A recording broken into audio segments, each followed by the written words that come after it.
Lamentações de Jeremias, capítulo de número 3, o versículo de número 1, livro das Lamentações de Jeremias, o capítulo é o 3, o verso é o número 1, glória a Deus. Para a gente ganhar tempo, eu vou ler, Lamentações 3:1 diz assim: o castigo de Deus, a esperança e o arrependimento do povo. Olha o que o profeta diz, mediante o caos, mediante as adversidades que ele estava enfrentando e até mesmo que a nação de Israel vivia no cativeiro. Eu sou um homem que viu a aflição causada pela vara e o furor de Deus. Ele me levou e me fez andar em trevas, e eu não vi luz. Certamente ele voltou a sua mão contra mim, para pesar sobre a minha cabeça todos os dias, e me fez envelhecer a minha carne, e fez enegrecer a minha pele, e despedaçou os meus ossos, construiu tampas de ataque contra mim, cercou-me de amargura e dores. Ele me fez habitar na escuridão, como aqueles que moram lá há bastante tempo. Cercou de muros e não me fez sair de lá. Prendeu-me com pesadas correntes. Mesmo quando eu grito e clamo, ele fecha os ouvidos à minha oração. Fecho todos os meus caminhos com blocos de pedra e me faz andar em veredas tortuosas. Foi para mim como o urso que me esperava à espreita, e como um leão pronto a me atacar. Desviou os meus caminhos e me fez em pedaços, depois me abandonou e fez-me que o arco de flecha me acertasse. As flechas da sua aljava atingiram o meu coração. Fui feito por motivo de chacota e riso, como uma canção de deboche em todo o povo. Me fartou de amarguras e me saciou de absinto. Quebrou os meus dentes como pedra e me cobriu como cinza. Não me deu paz, pois esqueci de desfrutar-me do bem. Então não tenho mais forças, a minha esperança no Senhor acabou. Aí Jeremias, depois de falar tudo isso aqui, descrever todo esse cenário de derrota, de tristeza, olha o que ele diz. Que coisa tremenda, né? Olha o que ele diz no versículo de número 19: lembra da minha aflição, do meu coração errante, do absinto da amargura. A minha alma continuamente lembra disso e se abate contra mim todos os dias. Quero trazer à memória só aquilo que me dá esperança, pois as misericórdias do Senhor são a causa de nós não sermos consumidos, porque as suas misericórdias renovam a cada manhã. Queridos, em alguns minutos, quero meditar com você nesse texto. Talvez você pergunte: Sanderson, por que você leu praticamente todo o capítulo 3 de Lamentações de Jeremias?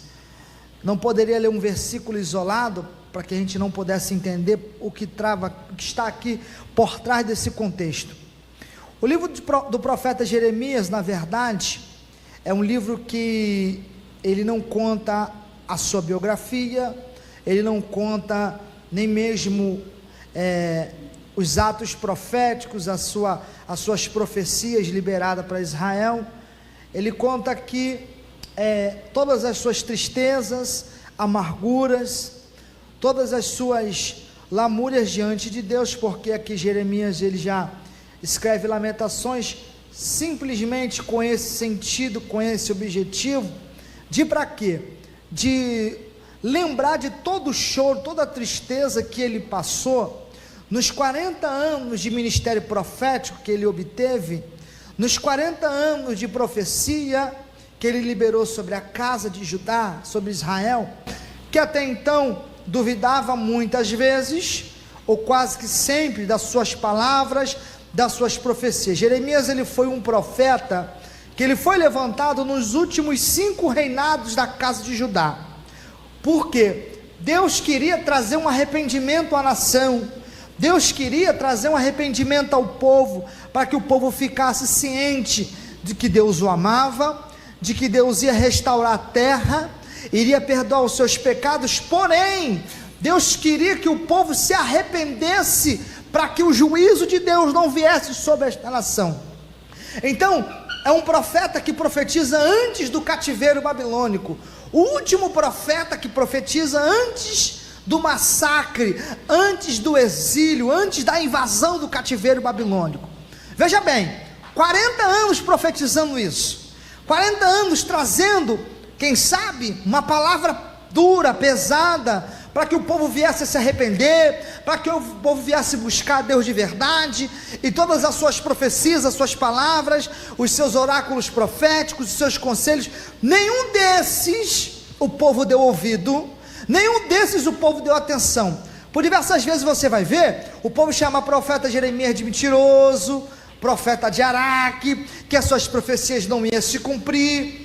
Só que aqui, querido, Jeremias sente o peso da profecia em si, Jeremias sente o peso da palavra se cumprindo. O que acontece? Você sabe, Jerusalém invadida, Judá, a casa de Judá é invadida, é cercada, os 4 cantos da cidade, ao redor da cidade, o muro é derrubado, a arca da aliança é levada, os utensílios é levado, tudo é saqueado, o povo é levado cativo, o povo é levado à destruição, o povo é levado ao cativeiro.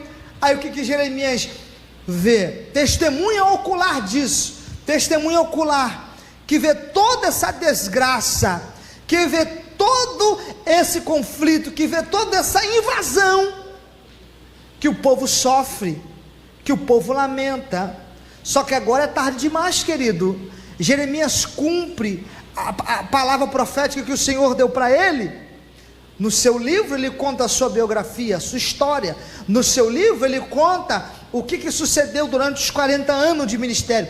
Agora aqui em Lamentações de Jeremias, ele conta as tristezas e as derrotas que ele sofre, e que a nação de Israel, a casa de Judá, posteriormente sofre também junto com ele.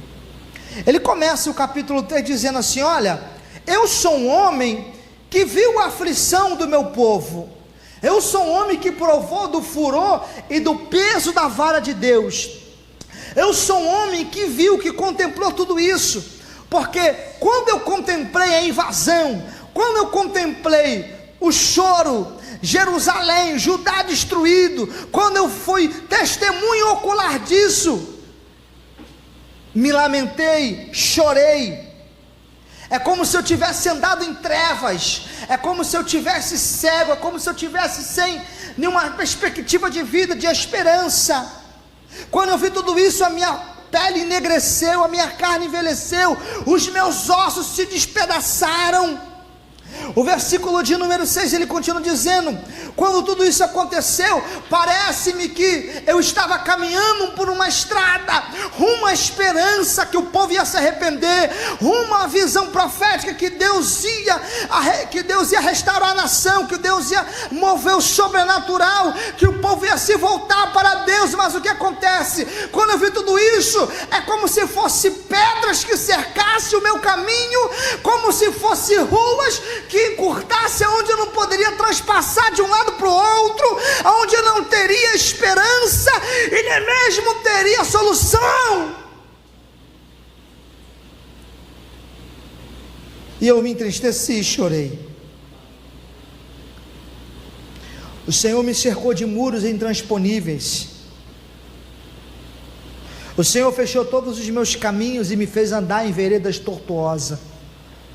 Porque eu contemplei, eu vi Jerusalém ser destruída, eu vi os muros serem quebrados, eu vi a arca da aliança sendo tomada, eu vi uma nação outrora que louvava, que adorava a Deus, agora se tornando uma nação escrava, uma nação cativa. eu vi a glória de Jerusalém, eu vi o auge, eu vi a manifestação de Deus, eu via quando Deus prosperava, quando Deus agia na nação. Agora eu estou vendo que o povo está sofrendo, está cativo. Uma hora o povo era príncipe, uma hora o povo estava no apogeu da glória de Deus, agora o povo é escravo. Eu contemplei tudo isso.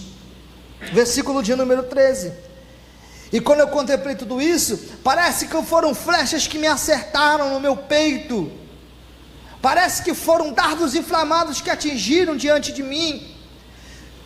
Tive sede, só que essa sede que eu tinha não era sede de água, era sede de esperança, era sede de ver a nação restaurada, era sede de ver Deus transformar. Mas essa sede foi saciada, sabe o que? Em absinto, em veneno, em algo mortífero. Tive sede, ou seja, a sede que ele tinha de ver o povo ser restaurado, a sede que ele tinha de ver a nação ser liberta, essa sede agora foi saciada por absinto, como um veneno mortífero. Os meus dentes se quebraram com pedras, eu mastiguei areias com dente quebrado. A sensação foi horrível, a sensação foi a pior possível, porque eu ainda tinha esperança que o povo voltasse para Deus, mas o povo não fez nada disso. No meu coração eu profetizei isso, que Deus ia restaurar o seu povo, que Deus ia trazer uma esperança do seu povo, que o povo ia se arrepender dos seus pecados, mas isso não aconteceu. E quando se cumpriu aquilo que eu mais temia, a invasão de Jerusalém, o cerco da cidade, o povo levado cativo, o povo que agora é escravo, parece-me que foi como pedra que arrebentou os meus dentes, como se tivesse mastigado areia, e flechas que acertaram o meu coração. E agora como que eu vou ter esperança? Como que eu vou ter esperança em meio a todo esse caos? Porque a paz foi tirada de mim, tiraram minha paz, não tenho mais paz, eu não tenho, o meu coração está enegrecido, o meu coração está em pranto, está em lágrima. Aí ele faz uma declaração que parece coisa de doido, porque primeiro ele conta tudo isso que ele presenciou: Jerusalém, Judá, casa de Judá ser destruída, ele vê o povo ser levado cativo, ele vê a Arca da Aliança sendo tomada, ele vê o altar do templo ser destruído, os utensílios ser levados, ele contempla. Olha o que ele está dizendo no versículo 1: eu vi a aflição por causa da vara do Senhor, eu contemplei. Não foi ninguém que me falou que Jerusalém foi invadido, não foi ninguém que me falou que o templo foi destruído, não foi ninguém que me falou que Deus julgou o seu povo. Eu vi isso acontecer. E ele detalha todo o sentimento de tristeza por ver uma nação que é uma nação que adorava a Deus, era uma nação que clamava por Deus, e agora a nação estava cativa. Coisa de doido, né? Alguém falar isso e querer talvez nascer no seu coração uma esperança. Algo que ele diz no versículo 19: lembra da minha aflição, porque eu tenho andado errante. Lembra da minha aflição, porque eu tenho andado errante. Eu tenho me saciado de amargura, de absinto. Não tenho alegria na minha alma por ver a minha nação, meu povo cativo, destruído. Mas em meio a tudo isso, eu ainda tenho esperança. Que tipo de esperança?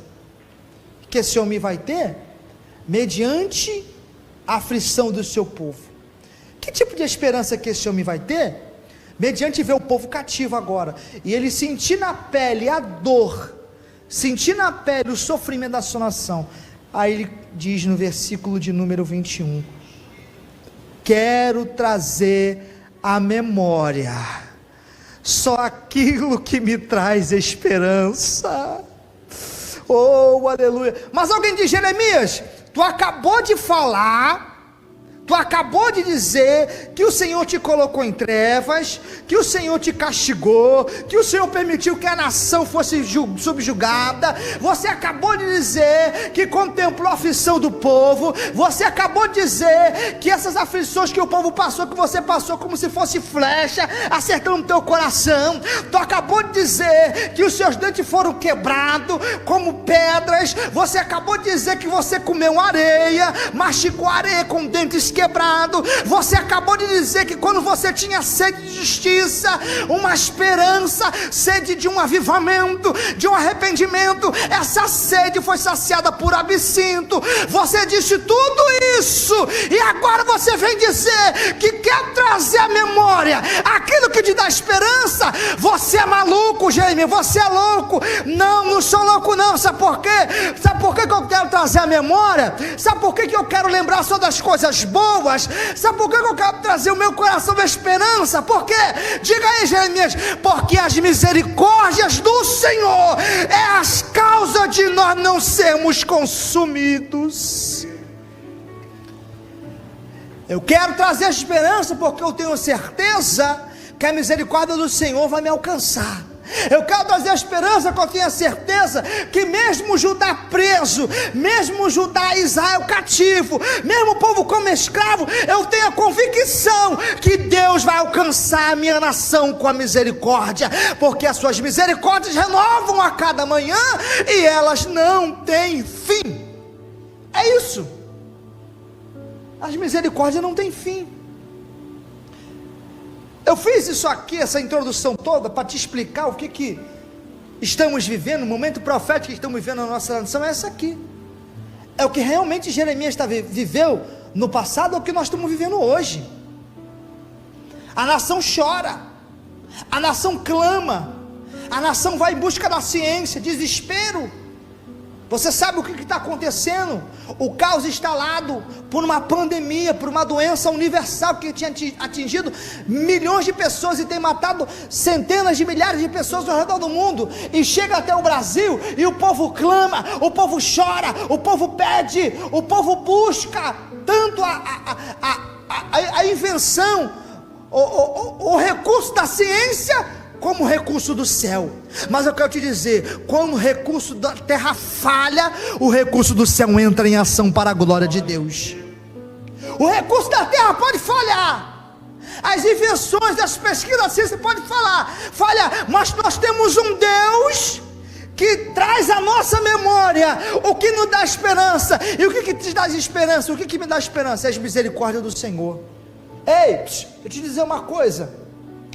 Em meio ao caos social, financeiro, psicológico, você está sendo bombardeado pela mídia, pela televisão, você está sendo bombardeado pelas informações que não para. É todo dia uma notícia, é todo dia alguém dizendo: morreu tantos, infectaram tantos, a cidade tal tem tantos mortos, a cidade tal tem tantas pessoas infectadas, o hospital, a UPA, o pronto-socorro está lotado. Aí você vai recebendo essas informações e você fala: meu Deus, é o fim do mundo, é o apocalipse, meu Deus, e agora? Aí a mídia te bombardeia, te lança mensagem dia e noite, dia e noite, dia e noite, e você fica refém disso. Mas eu quero te dizer uma coisa: em meio a tudo isso, em meio a essa aflição, em meio a esse choro, em meio a essa pandemia, em meio a doença, morte, caos social, em meio a tudo isso que está acontecendo, que está tirando o sossego, o sono de muita gente, nós vamos trazer à memória aquilo que nos dá esperança, e a nossa esperança é o Senhor que nos dá esperança. É o Senhor. Aleluia. Tenha certeza disso. O que estamos vivendo hoje é o que Jeremias viveu, profético para a nação. Sei que muita gente chora nesse momento, preocupa, porque parece, a gente, não sei, essa geração que vive hoje, quando eu digo essa geração, pessoas abaixo de 40 anos, que uma geração ela contabiliza de 40 e 40 anos, essa geração que a gente vive hoje, parece que nunca viveu tanto pânico, tanto medo como está se vivendo no dia de hoje. Porque essas pessoas, elas não têm mais esperança. A esperança dela muitas das vezes está na ciência, está num governante, está no seu trabalho, no seu dinheiro, né? Mas a nossa esperança é o Senhor. É o Senhor que não pode trazer esperança em meu caos, em meu desespero. É o Senhor que pode trazer esperança para a nossa vida em meio a todo esse pânico, esse pavor. Queridos, é interessante, você passa na rua, quem ainda, né, não tem nenhuma, quem ainda precisa sair de casa, pegar a condução, ainda que o número de pessoas circulando é bem reduzido, você vê no rosto das pessoas o pânico, o medo. Você vê as pessoas preocupadas, as pessoas meio que esquizofrênicas, meio que alucinadas. Por quê? Porque é muita informação, é muito bombardeio todo dia, toda hora, lançando na tua cabeça, na tua mente, informação para cima e para baixo, informação que morreu tantos, que infectou tantos, que o hospital tal assim, que já não tem comida mais nas despensas, que já não tem mais alimento, que não tem mais dinheiro. Ei, em meio a tudo isso, nós temos esperança no Senhor. É o Senhor que nos dá a vitória. E é aqui, na palavra de Deus que a gente acredita, que a gente confia. Mediante isso, Jeremias fez uma declaração de fé. As misericórdias do Senhor são a causa, meu amigo Wallace, de nós não sermos consumidos. Ei, deixa eu te dizer uma coisa, não é teu dinheiro que vai te sustentar de pé não, querido. Não é a ciência que vai te sustentar de pé não, se bem que a ciência tem colaborado muito para muitas coisas. Não é o governante, não é o teu trabalho, não é o teu patrão que vai te colocar de pé não, querido. Nesse momento de luta, de caos, é o Senhor que vai te colocar de pé. É o Senhor que vai te fortalecer. É o Senhor que vai pegar você pela tua mão direita e vai dizer para você: não temas, porque eu sou contigo. Não te assoles, não te assombre, porque eu sou o teu Deus. Se passarem pelas águas, elas não te afogarão. Se passarem pelos rios, eles não vão te submergir. E tem mais, e tem mais. Se pelo fogo tu passar, a chama não arderá em ti. Ei, tem servos de Deus clamando nesse momento, tem servo de Deus clamando nesta hora, tem uma igreja que se coloca de joelho, orando, e nós cremos que Deus vai sarar essa nação, nós cremos que Deus vai ter misericórdia do seu povo, porque nós vamos trazer a memória, vamos lembrar, vamos trazer a memória as promessas de Deus na nossa vida, vamos focar a nossa mente na palavra, na oração, na adoração em Deus. Quando a Bíblia diz, vou trazer a memória, aquilo que me dá esperança, é lembrar por futuro, é lembrar que Deus pode, é lembrar das promessas de Deus, é lembrar do que Deus pode fazer, não o que as pessoas dizem, não o que a mídia fala, não que o povo fica batendo cabeça para cima e para baixo, é lembrar da promessa de Deus, é lembrar com esperança, com confiança, que mesmo em meio ao caos, a gente continua acreditando que Deus vai curar essa nação, que Deus vai livrar a nossa nação do caos social, econômico, que Deus vai livrar a nossa nação de todos os males. Sabe por quê? E eu termino, porque as misericórdias do Senhor é as causas de nós não sermos consumidos. Fique com essa palavra, guarda essa palavra no teu coração. Em meio a tanta perturbação, tanto caos, tanta agonia que o mundo está sofrendo hoje, lembra que você só está de pé porque a misericórdia do Senhor tem sido contigo. Deus abençoe, em nome de Jesus.